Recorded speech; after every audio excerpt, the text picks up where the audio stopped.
everyone.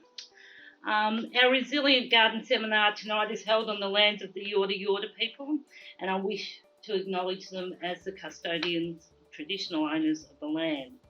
I'd like to pay my respects to the elders past and present and Aboriginal elders of other communities who may be in attendance here tonight. Tonight's presentation has been made possible, if we can just all listen to these words, through the Victorian Government's Climate Ready Hume Community Mini Grant Program, facilitated by the Department of Environment, Water, Land and Planning. So thanks to them, we received last year $5,610 to help in delivering the Helping Hands, creating climate adaptation solutions for our community. So we've been doing a lot of work around that. Tatura Community House, the committee and the people that come into the community house are really committed to finding local solutions to climate change. So in Tatura, and we invite more broadly people from other communities. So far, in the last 12 months, we've had a lot of action, and if people don't know, they might see our harvest table in the foyer on the way in, and that's just a way that people can drop off their excess produce. Other people can pick up excess produce, and it's just been a real hit. Like yesterday, I came in and got a nice little heritage pumpkin, took it home and cooked it. It's just been a wonderful initiative. Limes, we've had about $300 worth of limes put out there the other week, and they were snaffled up for gin and tonic. No, Bev seems to take a lot of limes home. We also support a part of Zero Carbon Tatura, so we're a part of this working group that looks at some bigger picture stuff. So take one of their leaflets home. We've got volunteers here, board members that run a program called Chop and Chat. So once again, we might go out to an orchard, pick up the leftover apples or peaches. We source tomatoes and we make produce. Just go over here. So someone gave us some plums, and the ladies and gentlemen made plum jam. And so what we're doing with those is actually selling them to create a bit of turnover to buy more ingredients to go into that produce. And later in the year, we'll be doing some food relief. We've also been doing some videoing around home energy assessments as part of this funding.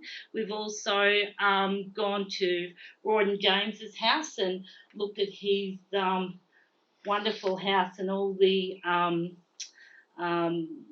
stuff that he's put in there. He's got a heat pump for hot water, he's got solar, he's got a Tesla battery, really, really interesting stuff. And we're just editing that video at the moment.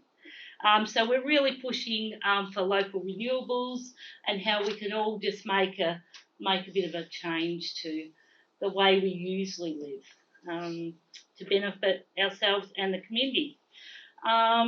So tonight we welcome Jonathan and Darren from Council, and we're talking about resilient gardens, which is really interesting, and what our gardens may look like now and what they may look like in the future, and how climate has had an impact on our environment and our landscape. So first of all, welcome Darren. Oh, and excuse me, we're being filmed because that's part of the funding that we get. So if anyone doesn't want to be filmed, put their hand up now. No, you're fine. Thank you. Just quickly, thank you very much for having us. It's a great opportunity for us to come out and talk to you all. And thank you for your support, I guess. I'm the Environment Officer for the Council. I've been in the role for 2 years now. My previous role was in Central Australia. I was the Fire Management Officer there for 11 years. And then previously over in London running Environmental Corporate Days. Tonight basically, Darren's just going to give a bit of a background in terms of where council sits in terms of climate, and then I'll go into a bit more about the biodiversity, the garden management, and that type of thing. So. Thanks.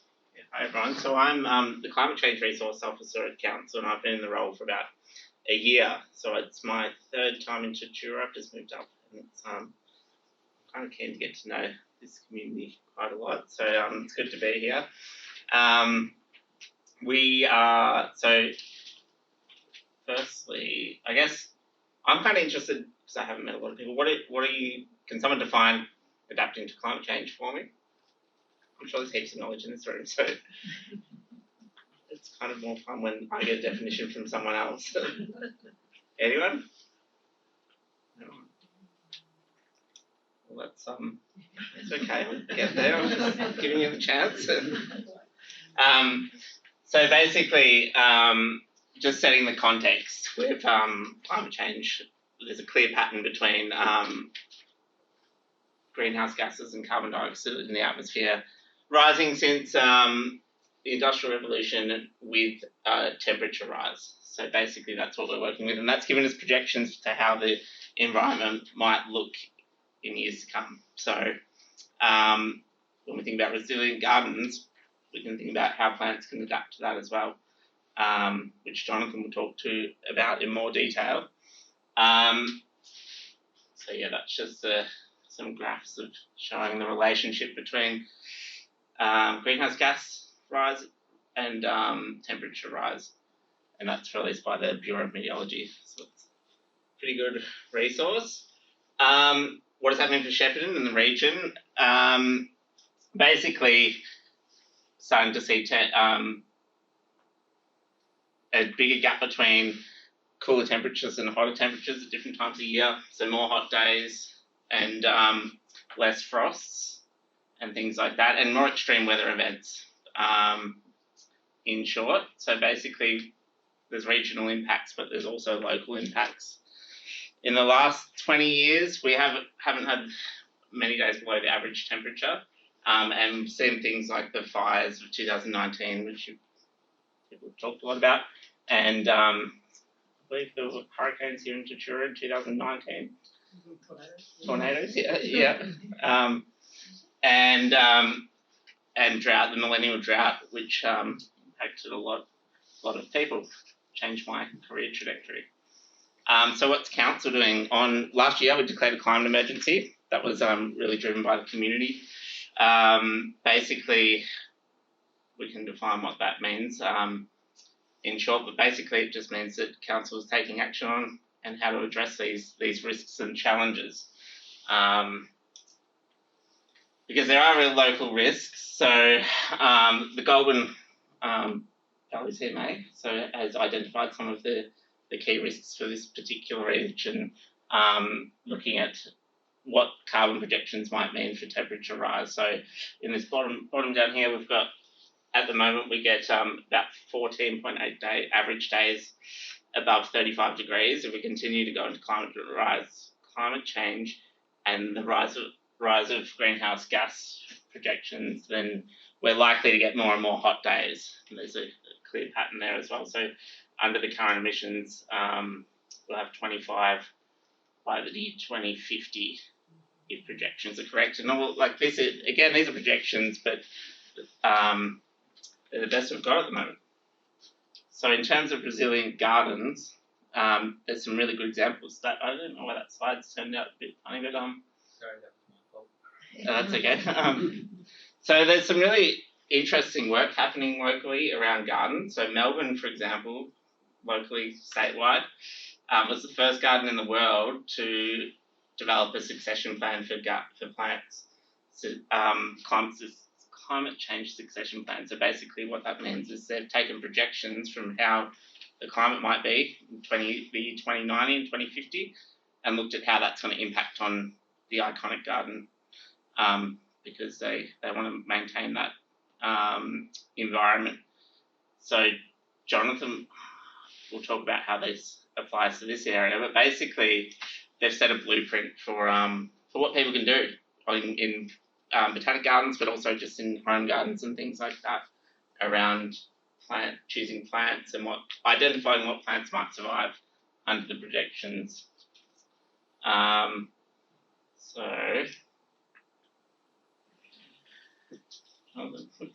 you can tell this is my slide because it's not very pretty. But yeah, basically, I'll just provide you with a short way of how I would put a garden together based on how our climate is, what vegetation we have in the area. So what we do at council in terms of planting, we do a lot of prep work before we actually conduct planting. So we do a lot of ripping of the soil where we can. If there's other natives in the area, we obviously don't do that. But since our soil seems to be a lot of clay, we need to really break down that type of soil. It really helps with the maturity of the plants, so that there's no gaps in between the soil and the actual tube stock if you're planting tube stock, because as soon as you create those air pockets, the plants will struggle. Nearly all of our natives, of course, need plenty of sunlight. Most of the day these plants require the sun. A lot of our plantings here, we've had a lot of success because, mainly we plant in the open areas. Access to water, I would only put that there when you're planting tube stock. We like to maintain it and water our tube stock for at least the first year. After that year, natives are able to grow by themselves. We don't want to keep on watering them, because what happens, the native plants get used to it, and they expect that on an ongoing basis. Most environments, most areas, a lot of the natives don't have access to water, so it's a good routine. I would water most of our plants, once a fortnight, no more than that. If we get extra rain, well, that's a bonus. The planting technique is really, really important as well. What we do is, we prepare the soil, but we always make sure when we're planting that it's at the correct depth, so to the top of the soil of the tube stock, which would be here. And then creating a bowl as well around that. That's really important. So when we do water, or the natural rain, of course, it's able to soak through and sit there for some time. If you allow just the ground to be flat, the water's going to run off, and that's not what we want. Mulching, if you're able to mulch, of course, mulching's really good. One, it keeps down the weeds, and two, also keeps that dampness in the soil as well.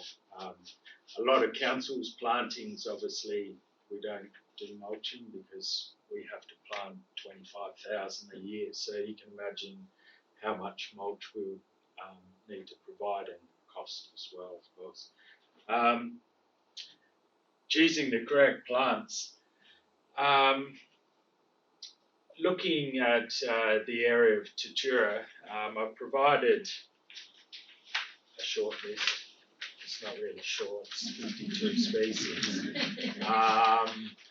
But it all depends on the size of your property. It depends on the area that you're planting.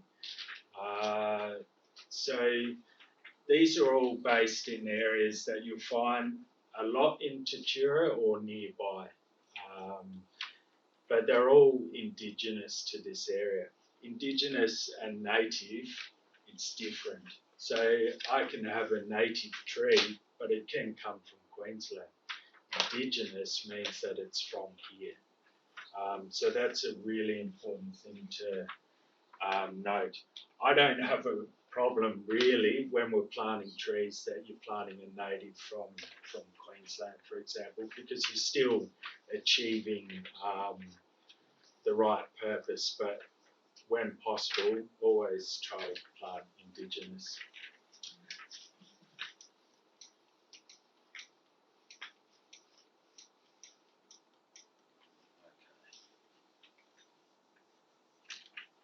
I won't go through every single one.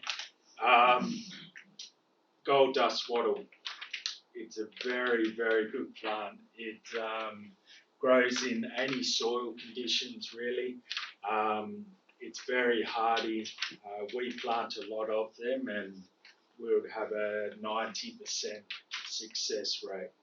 So it provides great habitat, attracts birds, has good pollen, and if you're planting in a large scale area, direct seed, it's a fantastic plant. So you can basically leave it to its own devices, and you'll get a lot of seed that just drops off and sprouts. Now, grey mulga is not as common, but it's still a very good shrub. These are all related to the wattle family, by the way, acacias.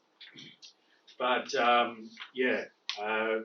it's one of my favourites, mainly because we don't plant many of them. But they're a shrub.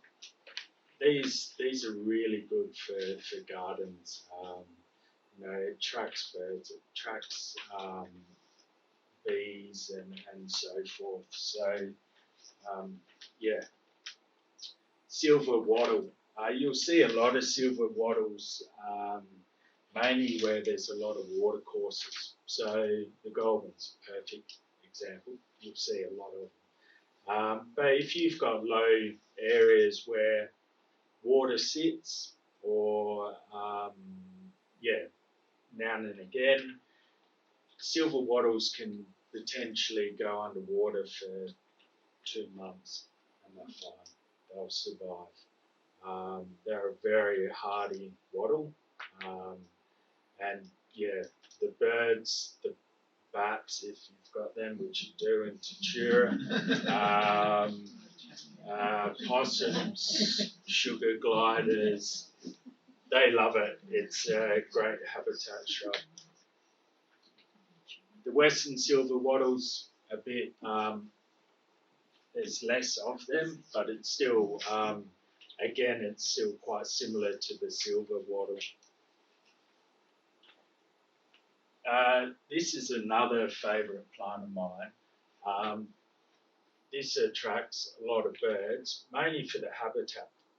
It's a very sharp, prickly shrub, so if you've got kids, don't worry about it. But if you want to keep your dog out of a certain area, or you want to keep your neighbour's cat completely out of your property, which is a good thing, it provides a great habitat for the birds, because other predators don't go in there because it's too sharp. Plus, it's a great flower as well. Again, the Hakea wattle, you'll see quite a few of them.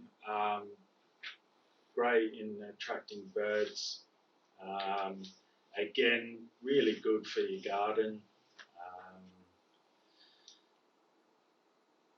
Now we're talking, I won't go into trees too much unless you've got a big property. A lightwood is a great tree. It's pretty straight, so the branches tend not to split too much. they're a good tree to put along fence lines as shelter belts. Obviously, they're good for habitat as well.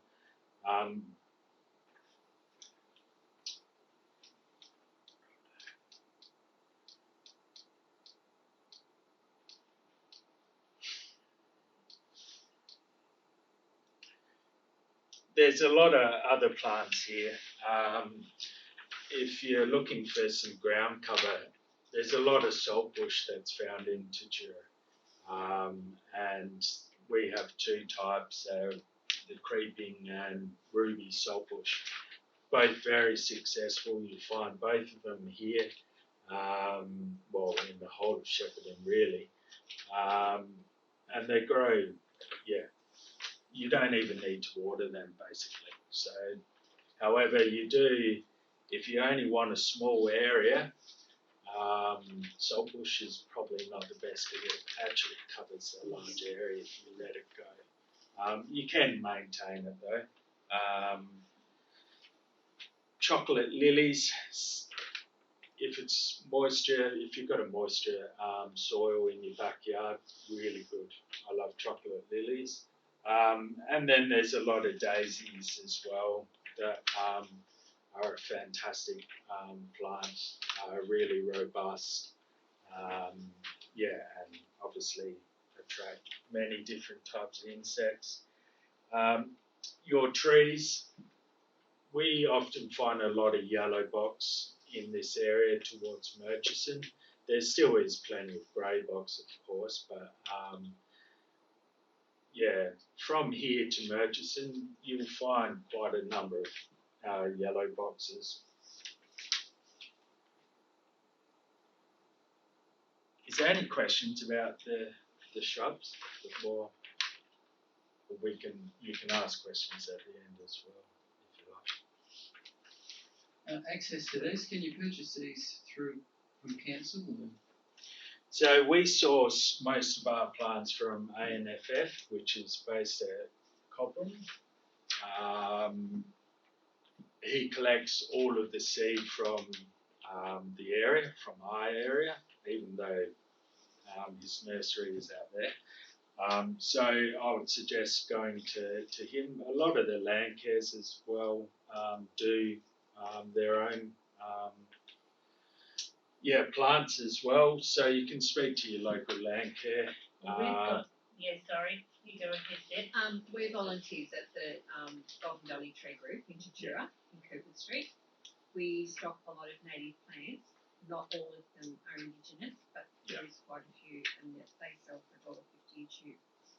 So they're just around the corner. And that's where we got our natives from to give away tonight. And they're a great resource over the back here, nice and easy, and very helpful. And I'm sure if you take the list and you have a look at what they've got there, it's fantastic and such good value for money. We're very lucky to have them out for that. So from that, I'll definitely support the locals first. Because there's a lot of them in the room now. You might get out alive. I guess if there's plants outside, ANFF's a really good source, but definitely go local first.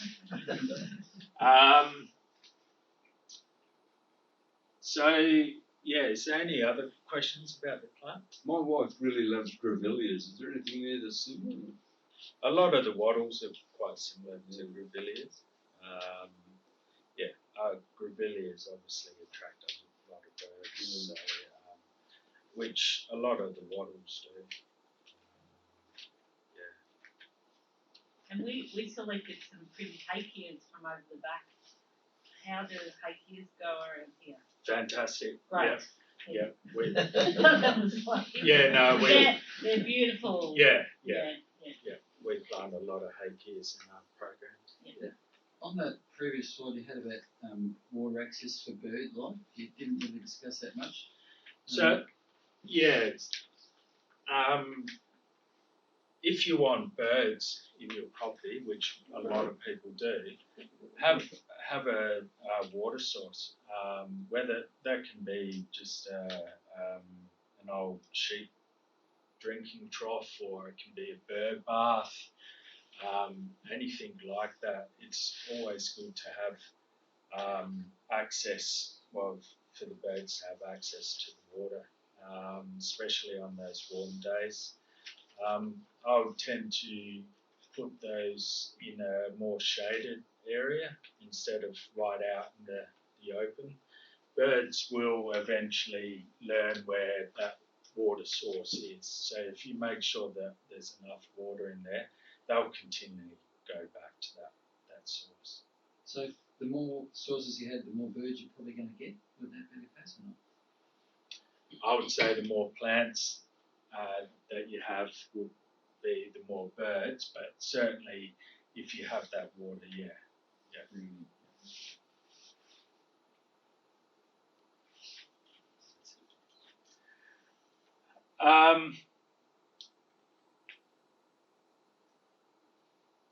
Chickens, always good. Obviously, you can use the compost and everything like that, and they cut down on the weeds. Remember, if you do have chickens and you've got baby natives, put tree guards on. But yeah, in terms of manure and those type of things, don't use it with natives. They're not naturally used to it. Some people say they do, and they still have great success, but all of the natives that I've planted, and plus the ones at council, I would never put it, so I wouldn't use it, but that's totally a personal thing, really. Chemicals as well. If you've got just a smaller area where you want to plant, keep the chemicals away from it. But if you do have large scale properties, there are some roundups that don't affect native vegetation as well.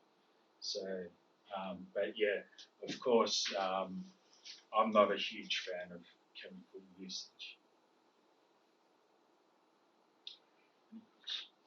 When you say these are all indigenous to Tatura, so Yeah. what about Shepparton? Like I'm from Shepparton. Yeah. No, Shepparton as well. I mean, I'll go through a bit about this list. I guess I can. How climate change affects native vegetation, we're seeing it more and more. We're collecting seed as much as we can locally, but we're finding that, in years to come, we're going to end up planting plants that are found 100 kilometres away, 150 kilometres away, 200 kilometres away. And that's the way, and that's due to temperatures, it's due to rainfall, all of these things that are continually changing due to climate change. And we've run a few courses on this, well, Delp have, and yeah, I would suggest looking into that. It's really good information, but yeah, that's why with this list, I wouldn't just keep it like every single one is found in Tatura. All of these will grow in Tatura. All of these will probably grow in Shepparton. It's just the soil. So if you're planting in sand conditions, the Banksias and the pines are the best. If you're planting in clay, which is found generally all over, all of these plants are going to grow.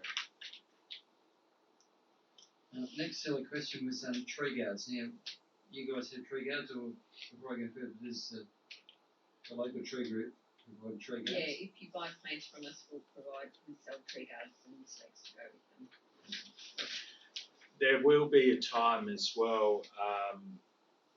We run a program, One Tree Per Child. I don't know if everyone knows about it, but our CEO is, it's his pet project.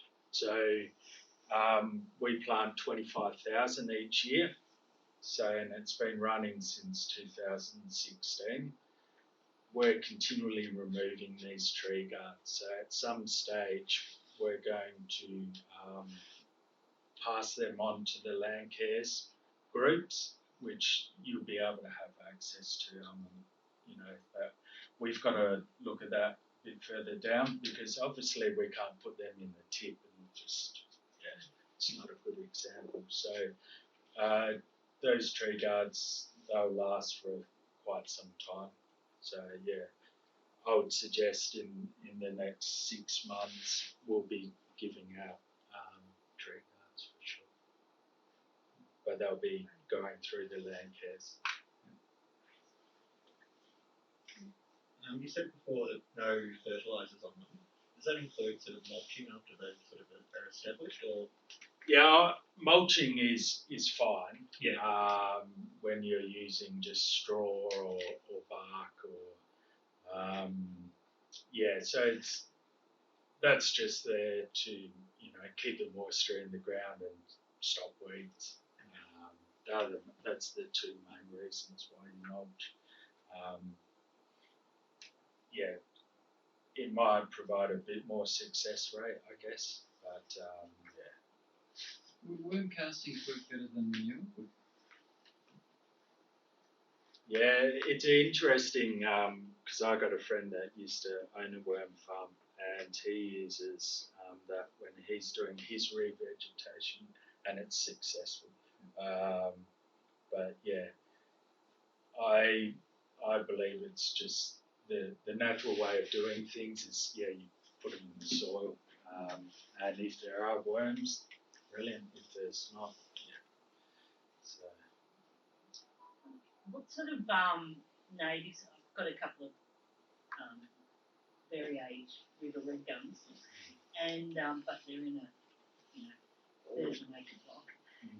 So nothing goes in underneath them. Are there plants that will grow at the base of red your gums? golden wattles Mm-hmm. don't mind a bit of shade. So obviously a red gum canopy can grow out some ways, 15 metres or even more. So your golden wattles, saltbush for a ground cover, really good. But obviously your silver wattles and that type of thing won't grow there. Red gums obviously suck up so much moisture out of the soil. But golden wattles, gold dust wattles, they're all, if you maintain them, keep the weeds away, you should have success.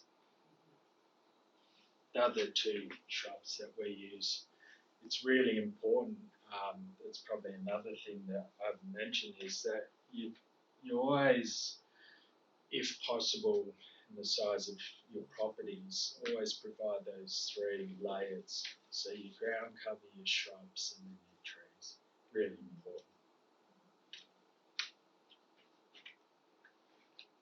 What are your best tips for keeping the weeds under control before you can get a ground cover established or whatever? If you've got a small garden, hand weed. But if you've got a big one, you mulch. We use weed mats as well, which decompose after a couple of months, 3 months, depending on how much rainfall. So once those shrubs, like our golden wattles, would grow out to my shoulders in a year. So once they start spreading out, obviously that's a lot of shade, weeds don't tend to be as bad. So it's that first year of probably maintenance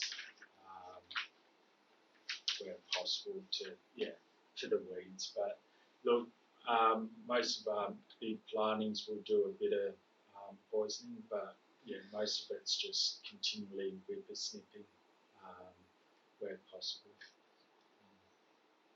Can I just respond to that? And maybe most of you do it anyway. I've got a really big block and it took a lot of work, but I used to just do cardboard and really thick layers of paper, not 3 or 4 or 5, but thick layers. I never weed my garden, and it's covered with straw and bark on top of that. You wet the ground first, put your thick cardboard, and you mulch on top. I never weed my garden, and if I do, it's a few little things that are just self-seeded on top, and you just pull them out when they're little, and that's it. It really does work. It really does work. And if you need new carpet at home, Yes. use that carpet as well. It's something really good to use. Expensive.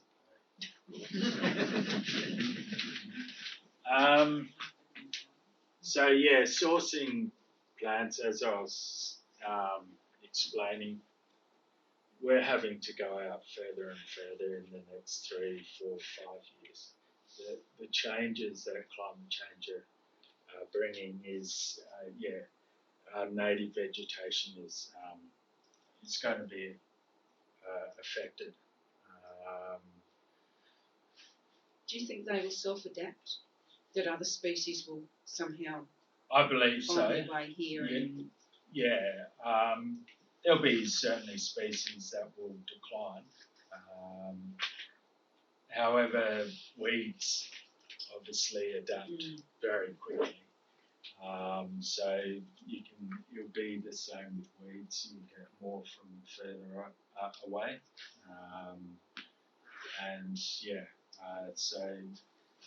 But often natives, they adapt quite well to soil conditions and the changes. But there will certainly be decline in certain species because some require more liquid than others, and if our river systems are dropping or our rainfall is declining, and we go into big droughts, which will obviously be an issue with climate change. You'll see changes.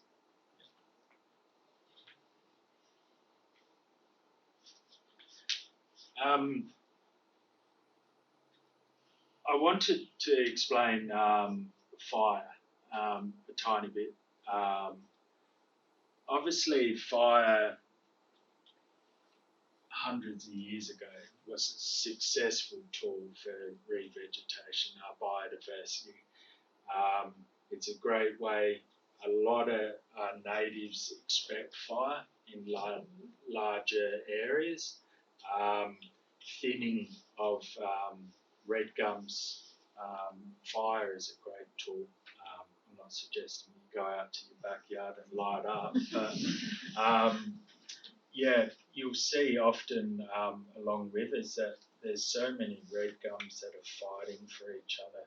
Now, when we had natural fires, that didn't exist. So there was a lot more of your ground covers and your shrubs. But now you're finding a lot of red gums that are self-seeding and are fighting for each other. Then you tend not to see as much shrub levels and so forth. So if you do have that issue at home, I would suggest even cutting a few of those saplings, the smaller ones, out. That would be my suggestion. So, I guess it was used as a good management tool.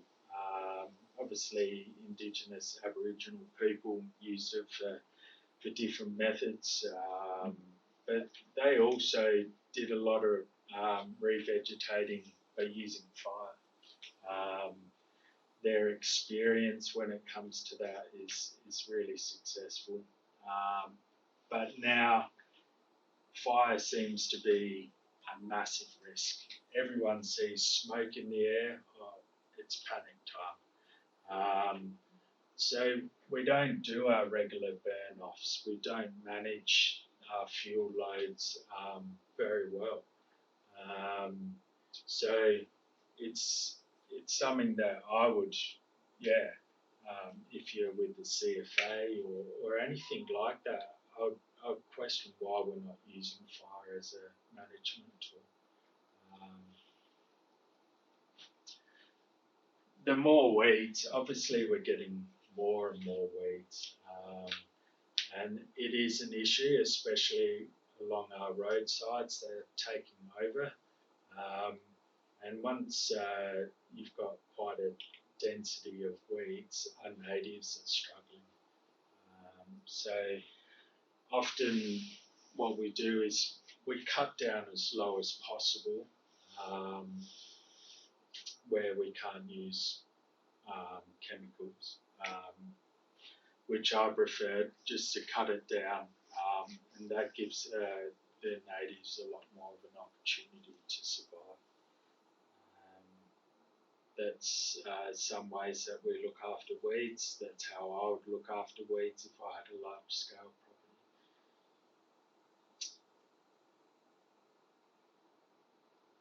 That's probably it. I've allowed enough time for questions because I think your questions, I can provide as many answers as I can. I think it's a good way of you obviously finding out what you would like. But yeah, take that plant list. It's, most of the plants you'll be able to source.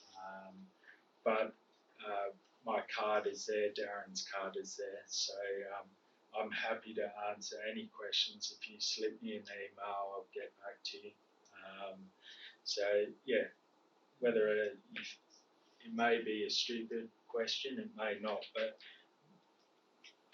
it's good to ask those questions. I'm quite happy, especially when it comes to the community being involved with native vegetation.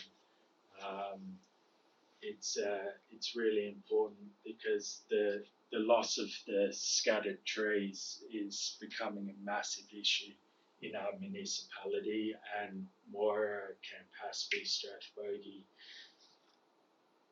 that 2.5% of native remnant vegetation that we've got left, we have to really look after.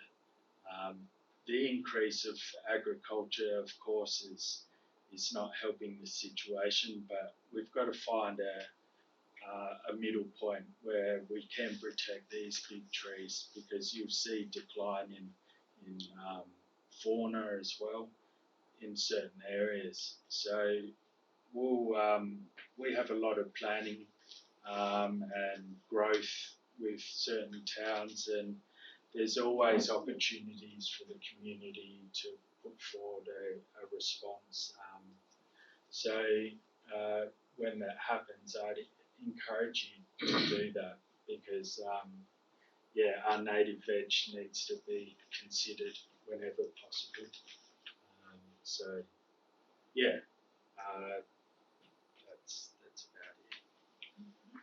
You talked about the thinning of the gums. We had a heap of hundreds of gum subseed a few years back, and I've been trying to sort of thin them out because they're all about 30 centimetres from each other. And I've slashed them with a tractor.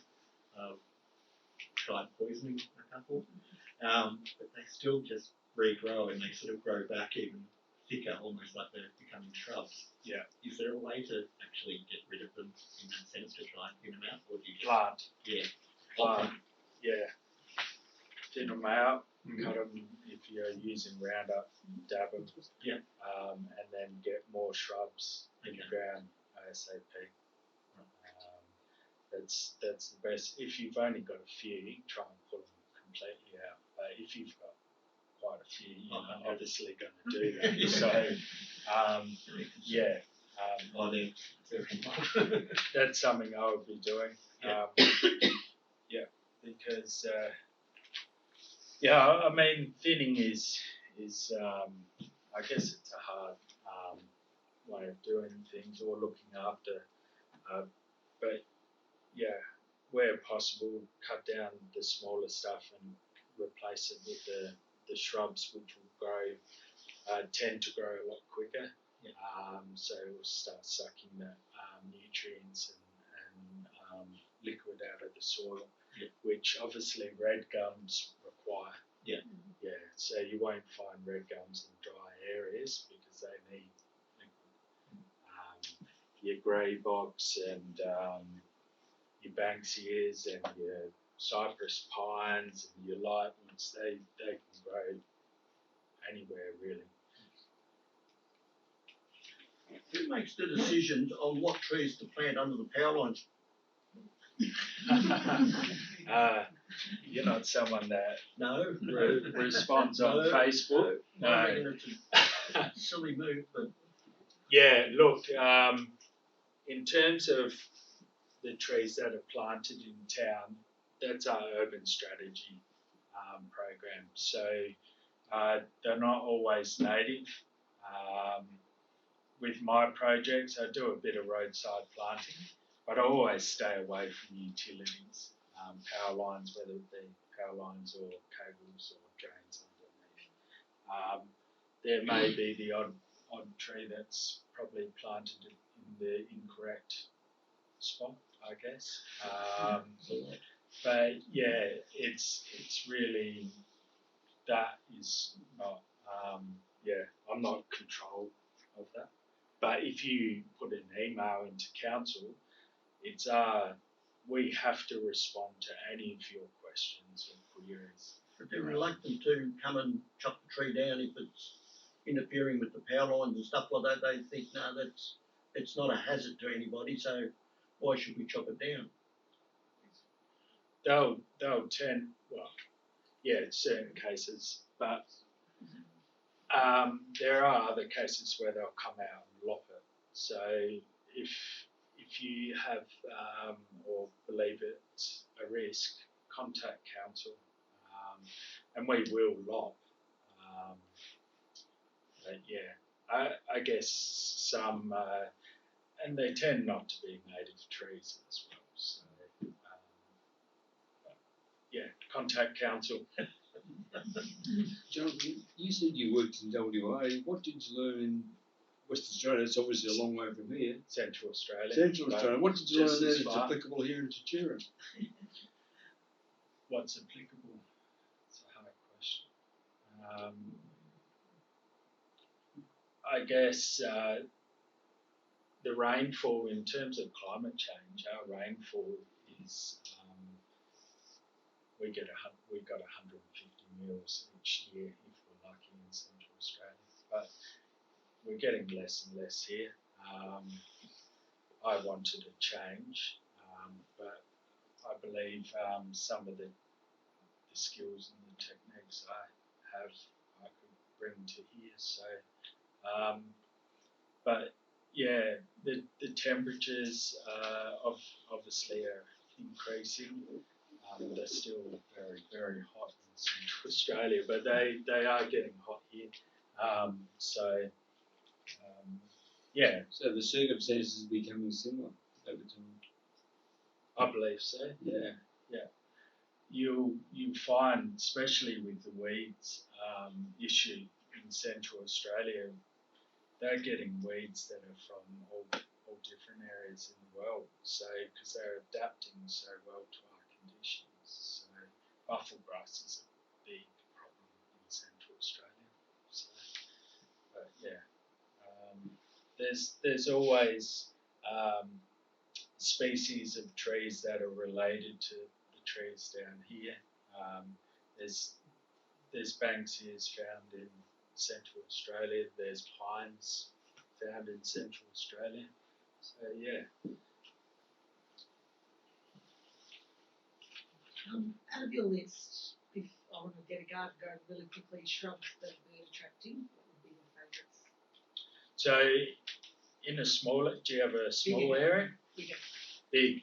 I'd be getting your golden wattles, your gold dust wattles, any of the acacias there. Yeah. However, if you don't have much liquid, keep the silver wattles out. And most of the others, remember the inflex there, the lightwood is a tree, even though it is related. But yeah, I personally would definitely have a spreading early wattle, just for the birds. You're providing great habitat for them. But what we're finding, and if you ever get a chance, Johnston Reserve in Tatura, that's off Durringall, we've got a big planting area there, and Unilever and our contractor planted that out, and there's about 4,000 different plants there. Well, 4,000 plants, but I would say 30 different species as well, and they've all grown successfully. So go out and have a look. They were planted in 2019, so you'll be able to see where they're situated. But golden wattle, gold dust wattle, get some brown cover your saltbush and that type of thing. Daisies, whack a bird bath in a trough or anything like that, and yeah, in a year you'll start seeing some activity. I'm just adding something I did thinking. I'm in a custom, and the two shrubs that I love the most actually are the Visaria spinosa, because that's got lovely little. It's quite spiky, and birds absolutely love that. And they, especially near a bird bath, they'll just jump on that and then get into the bird bath. And the other one I love is the Dodonea. It's got really dense, really dark green leaves all through the year. Yeah, so that's another one that, and they grow really well at my place. And yeah, bring through the millennium drought and everything, and they still look absolutely fabulous. So they're two of my little favourite ones. Yeah, On the same with the hot bushes, I've got actually I'm living in Murchison, and I've got nearly a hedge of them. Yeah, They just grow, and I put some more at the back. And I've got daisies growing underneath them because they tend to, when they're a little bit sparse, got lots up the top. So we plant a lot of them in our program because they're so hardy. They'll grow in anything. So and they're a good flower as well. Have we got them in Tatura? Yep. That's where we got in all our stuff. Yeah. So just, you mentioned about the ripping that you guys do. That'd obviously increase weeds, wouldn't it? The track, you break the ground up, it's going to bring more weeds in. Oh, a bit, yeah. So say I was not wanting to rip, what's the best prep for the soil that I could do for planting, as in opposed to ripping? A shovel. So what, like a shovel, or just moisten ground, shovel, mix it around and... Yeah, so what you do is you tend to just get the depth of this, dig a hole deep enough, squash down the soil on top, not too hard though, make sure it's covered. It's always good as well when you take the plant out, when you tap it out, just to break up some of the bottom of the roots as well. And then, make sure you create that bowl, which is really important. But if you're only putting 10, 15 plants in, I'll do it by shovel for sure. But if you're doing in a larger scale, the ripping idea is the best. And you only go down probably 10 centimetres, 15 centimetres. Can I just ask a question about bats in Tatura? You planted all these beautiful gums over in Custom Park, and the bats are making a mess. And we're getting more and more. They're not. They used to go, but now they're. Are they indigenous gums in Custom Park? Indigenous, They're indigenous or native? Well, there's a difference. There's a difference. Are they indigenous to the area or are they native to Australia? I think they're a mixture of both. Both, yeah. It's so Cousin Park. I look after the vegetation, but as for the bats, my knowledge is fairly They're just bare, I spreading more and guess. more out though over the trees. Yeah. They're just wrecking them. We do run a bat program at council. I think there's a consultant coming out at some point to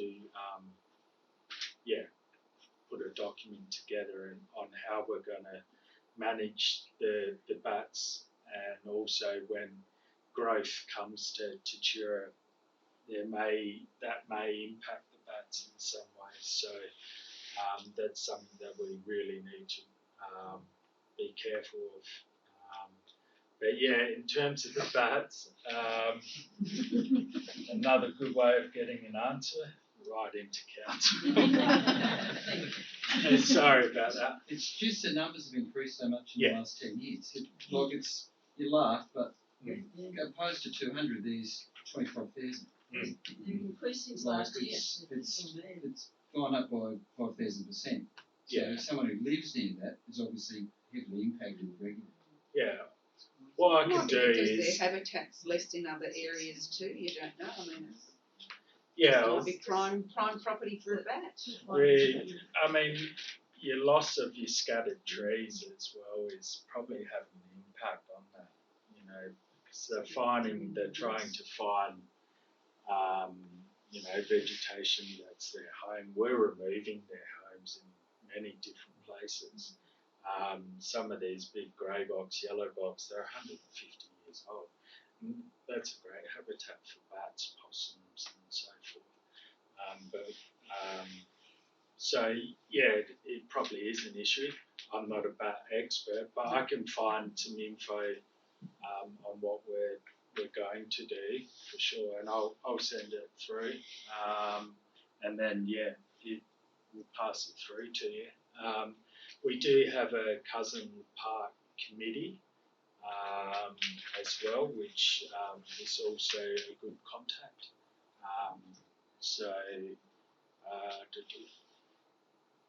Terry Court is probably a vet. Okay, is another good contact. What I'll do, I'll source some information on how council is going to look into that issue, because I know there is a program that we are going to look into the bat situation. So They'll take us over, that's all. We don't do something about it. mm. Do they actually kill the trees eventually, or just? Again, I know what self-crossed cockatoos and galahs and that, they kill trees. Yeah. So in huge numbers, that is. So maybe bats do the same. Yeah. The bats have taken all the blossom and all the nuts off my gum trees at our place. Every night they're there, you hear this free squawking, and in the morning the ground's just covered with the flower and the nuts and the tips of the trees, the hilltops, they go through and take them. Yeah. So I used to do a bit of research for botanic gardens when they had that problem there, and they were concerned that they were going to kill the trees there, which is why they had that program of bringing them on as well. So they were one of the first ones to really look at that, to try and save the trees in botanic gardens. They had to develop a program which I'm assuming is similar to what they're looking to here, to be able to move them into a different area. But then wherever they move, they're going to cause a problem too. And I remember being moved to South Yarra, and then everyone's upset because they're in South Yarra rather than the botanic garden. So it's a tricky issue. But I think probably to Jonathan's point there is as a remote habitat, they're going to go somewhere, and a lot of our reserves, like Cousin Park, are some of the only remaining habitat we've got left. So Yeah, there's so many areas out there that you won't see a paddock tree or a scattered tree for quite some ways. So it's pretty disgusting in some ways, to be frank. But yeah, I'm sure, you know, the birds, the cockatoos, galahs, they're a massive issue as well. They're destroying our red gums along the riverbed. So I know that we're doing a program with DELP to work out how we're going to deal with that issue. But we've got to be really sensitive on. We're going to get negative feedback from people as well as positive. So yeah, we've got to find that.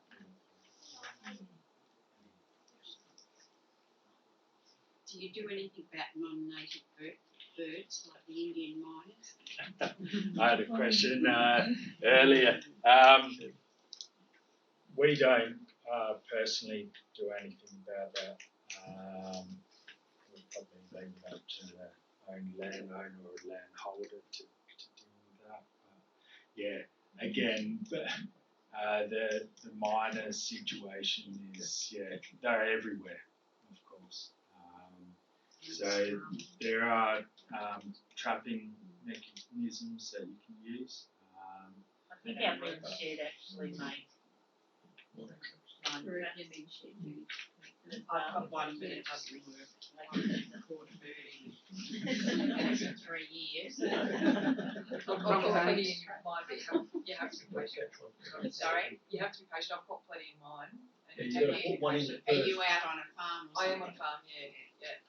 I think in an enclosed area that it doesn't work. You gotta get one and put one in there first though. Well, you catch it for me. You gotta get one in it, then it'll Well, fall. that's what they told me. Then they will You've come got to in, get it you gotta in. get the other ones in. Yeah. Yes. Any more questions? Fire away. I'm happy to help where I can, apart from the bats. And the miners, Just one, you mentioned about the cockatoos. Have you ever seen a red gum killed by a cockatoo damage? Stripping the leaves. They've actually killed, you've seen a tree correct. killed by that? Yes, there's examples along the boulevard that some of the eucalypts now. Yeah, and it's a massive issue in Horsham. They're actually culling in numbers. Yeah, the damage that they're doing, not just trees and vegetation, but they're also chewing up tarmac and window sills and so forth. So, but like I said, we've got to be really sensitive because as soon as we start pulling out a rifle or whatever we do to cull the birds, we're going to get a lot of negative feedback. So, but yeah, they do. They're destructive. So, but they are a native bird, so they belong here. It's just a matter of how we can. They're not dying out at the same rate as the trees, are they? No. You know? Just got a comment out of the Dawes Road conference where Jonathan works. They've got a beautiful native garden out there, which I haven't seen probably for 12 months now. And it shows really what you can do within smaller and larger areas, and to have formal and less formal areas too. Is that still the case? Yeah, it's definitely the case. But closer Is to your Johnston. doorstep is Johnston, Yeah, which right. is still, you'll have your range of different species. They were planted the same time or roughly the same time, and they're both very successful. So, look, I go down, I visit most of my planting sites on the weekend, so even though my wife gets a bit tired of it because I'm not leaving work. But yeah, Johnston's one of my favourite. We also have Toolamba at Wheelhouse Drive. Very, very good site. Charles Street, I know it's in Marukna, so it's a bit more of a Are travel. these on But council website, these locations? yeah, You just have to remember them. yeah, I can get a map. So we do record them, but it's in our internal mapping system. Yeah. But Because there's some of these places we wouldn't know where they were. yeah, well that's a good point. We're updating a section of the website now, so we certainly mark out where we're addressing the roadside weeds.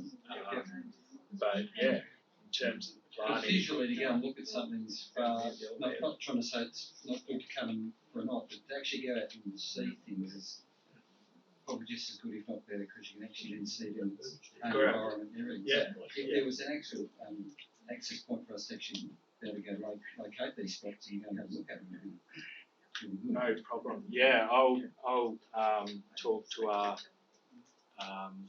internet. So I can't leave it out, but you were talking about this planting at Johnston Park, but I really don't know exactly where that is precisely. So you know what I mean. So Outside the road, Yeah. to Howley Court, Howley Drive. Yeah, but I wouldn't really access that often. No, I mean, no, like, I wouldn't maybe really. everybody knows Yes. that. That's right. Going That's away. what I'm saying. Well, I Never did. been there. I sort of know where it is. But in Tatura, who's ever seen where Jonathan's talking about? Lake Bartlett is another area, but Yeah, seen.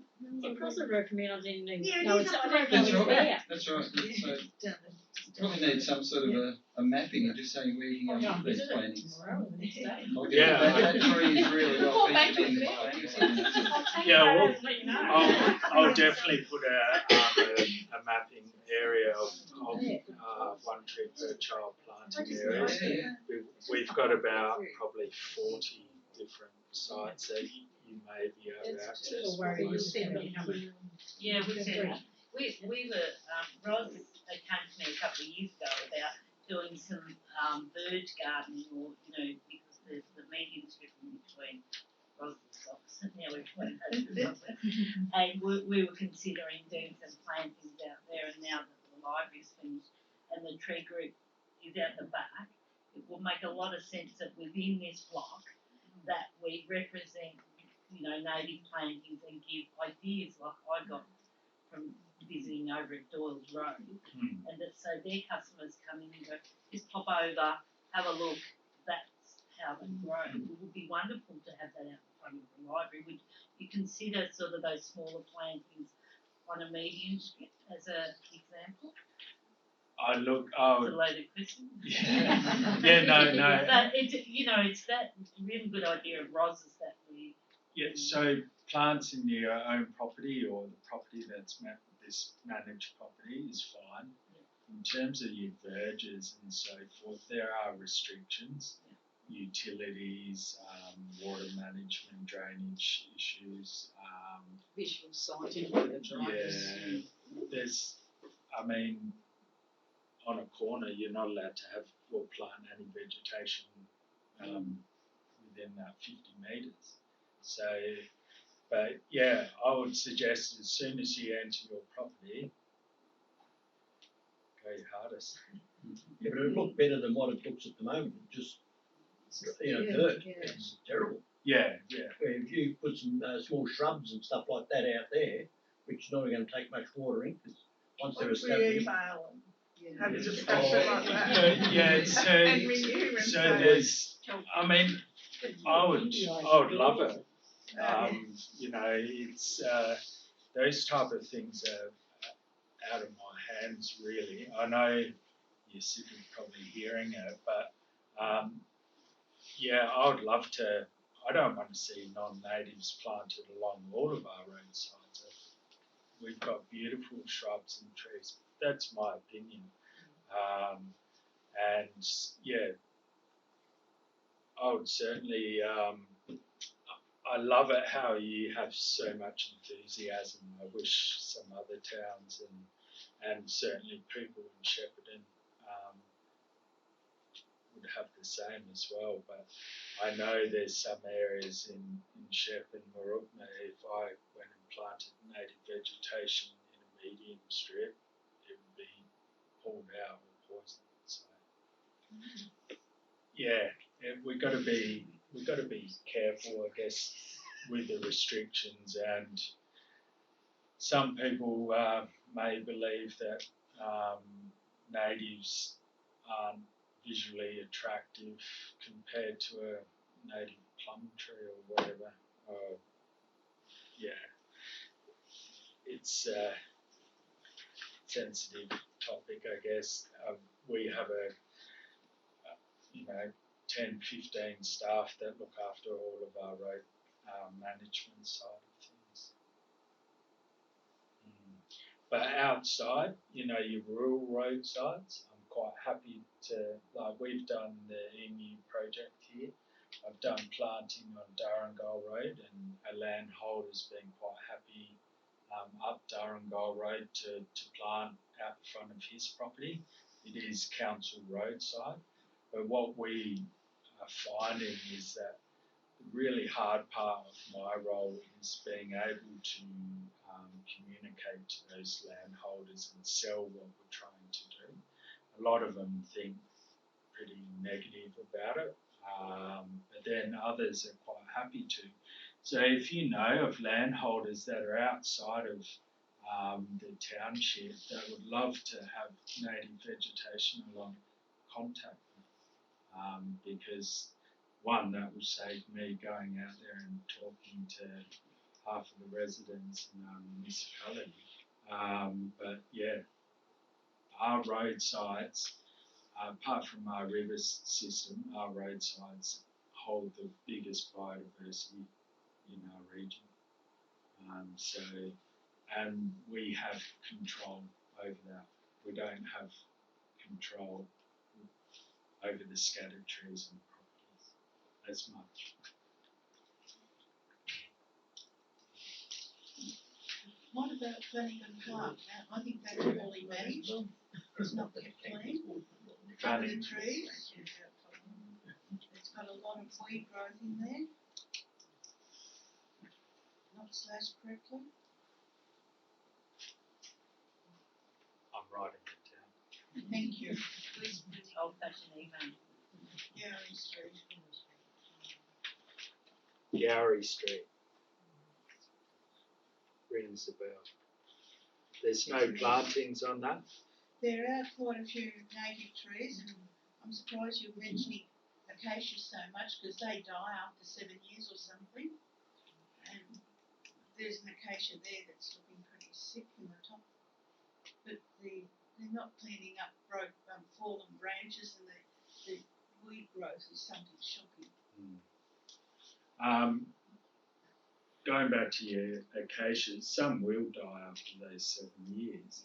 However, they self-seed really well.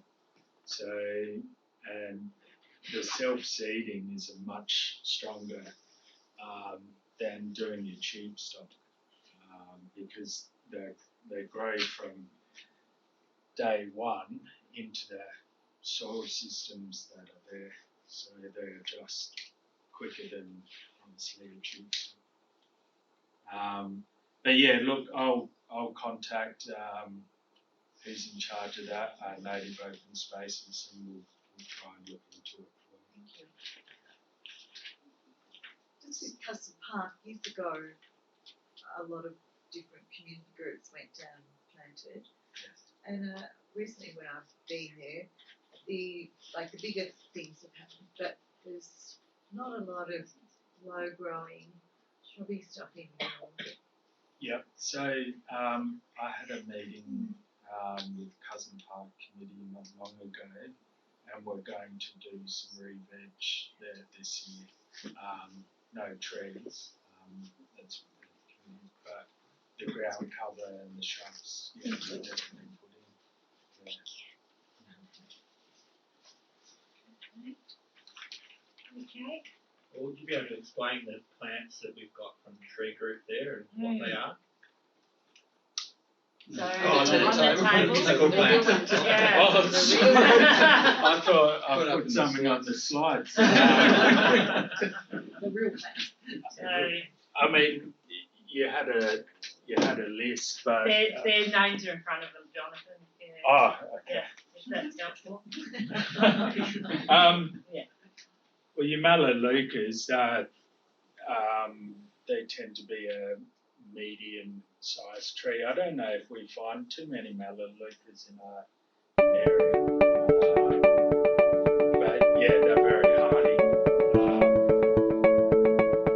What else do we have? There are a lot of Melaleucas. I mean, your ground covers as well. Eucalyptus, there's a lot of trees here. But yeah,